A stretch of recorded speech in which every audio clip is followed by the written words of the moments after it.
जय श्री राधे कृष्ण साथियों। मैं भी कृष्ण ज्ञान सारा चैनल में आपका स्वागत करती हूँ। कैसे हैं आप? आपके अच्छे स्वास्थ्य और सुखद जीवन की मंगल कामना करती हूँ।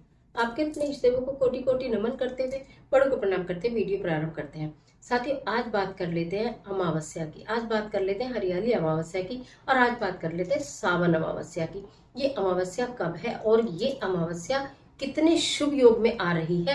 इस अमावस्या पर ऐसा क्या करें एक मुट्ठी बूरा से कि हमारे सारे कार्य संपन्न हो जाए, हमारे पितृ प्रसन्न हो जाए और हमारे घर में सुख समृद्धि, हमारे वंश वेल बढ़े। आज के वीडियो में यही जानकारी लेकर मैं आपके बीच में, चलिए झटपट वीडियो प्रारंभ कर लेते हैं।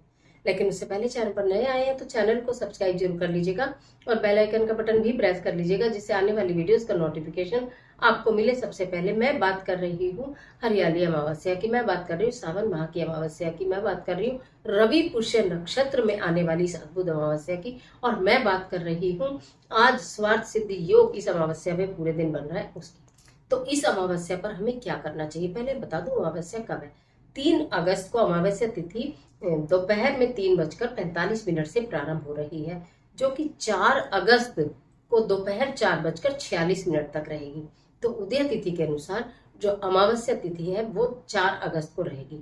यानी कि अगर अमावस्या का व्रत रखते हो या आप हवन करना चाहते हो, पूजन करना चाहते हो, दान करना चाहते हो, स्नान करना चाहते हो, पवित्र नदियों में जाना चाहते हो, तो वो सारे कार्य 4 अगस्त को दिन रविवार को होगा।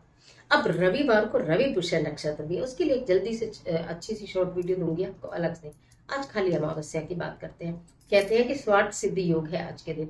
जिस दिन अमावस्या हो, स्वार्थ सिद्धि योग हो, रवि पुष्य नक्षत्र हो, उस दिन तो आप ये मान लीजिए कि बस आपकी बल्ले बल्ले होने वाली है। यानी कि माता लक्ष्मी की अटूट कृपा आपके ऊपर बरसेगी थोड़े थोड़े कुछ ज्योतिषीय उपाय कर लेने से।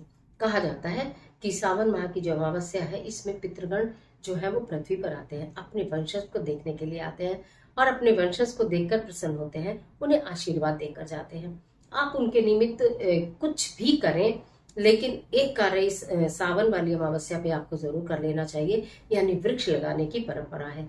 हरियाली अमावस्या है, जितने भी ज्यादा यूं तो वृक्ष लगाएं आप, हमेशा ही लगाएं, लेकिन अमावस्या पर लगाएं तो वंश वेल बढ़ती है।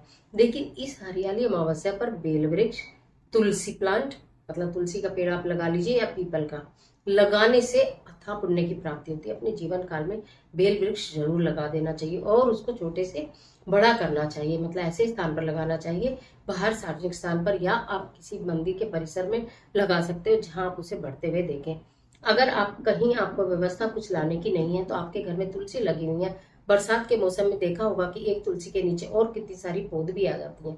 आप उन्हें निकालिए और उनको निकालकर एकादशी और अमावस्या के बीच में किसी भी दिन निकालकर उसे एक गमले में रोप लीजिए, मतलब लगा लीजिए। फिर वो गमला अमावस्या के दिन किसी मंदिर में रखकर आ जाइए। ऐसा भी कर सकते हैं, कोई पीपल का पेड़ लगा सकते हैं, नहीं तो बेल का पेड़ तो जरूर से जरूर लगा दीजिएगा।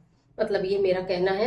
और कहते हैं कि जो इस सावन अमावस्या पर हरे हरे वृक्ष लगाते हैं उनका जीवन भी हरा भरा हो जाता है, उनकी वंशवेल बढ़ती है। उनको कभी ऐसा नहीं होता कि संतान सुख प्राप्त ना हो या फिर संतान से सुख प्राप्त ना हो, दोनों चीजें प्राप्त होती है। तो इस कार्य को कर लीजिएगा। इसी के साथ साथ कहा जाता है आज के दिन सफेद वस्तुओं का दान ज्यादा से ज्यादा करना चाहिए। रवि पुष्य नक्षत्र है, पूरा दिन इतना अच्छा शुभ योग बन रहे हैं और सिद्धि योग भी बन रहा है, स्वार्थ सिद्धि योग भी बन रहा है। कहा जाता है कि इस दिन जितना भी आप सामान खरीदते हो, खरीदारी खरीद करते हो, उसका कई गुना बढ़ जाता है। यानी कि वो बरकत होती है उसके अंदर। तो आपको, और दान अगर आप करोगे तो उसमें भी बरकत होगी, यानी कि आपने इतना दान किया आपको इतना प्राप्त होगा। तो इसमें सफेद चीजों का दान बताया गया है, आटा का, चावल हो, चीनी हो, दूध हो, बूरा हो, इस तरह की चीजें आप जितने, या सफेद रंग के कपड़े हो, किसी भी योग्य पंडित ब्राह्मण को या जरूरतमंद को आप दे सकते हो। सर, इसी के साथ साथ अमावस्या पर कहा जाता है कि पीपल वृक्ष की पूजा और परिक्रमा करनी चाहिए, परंतु 4 अगस्त को रविवार है, लेकिन 3 अगस्त को अमावस्या तिथि दोपहर 3:45 पर प्रारंभ हो रही है।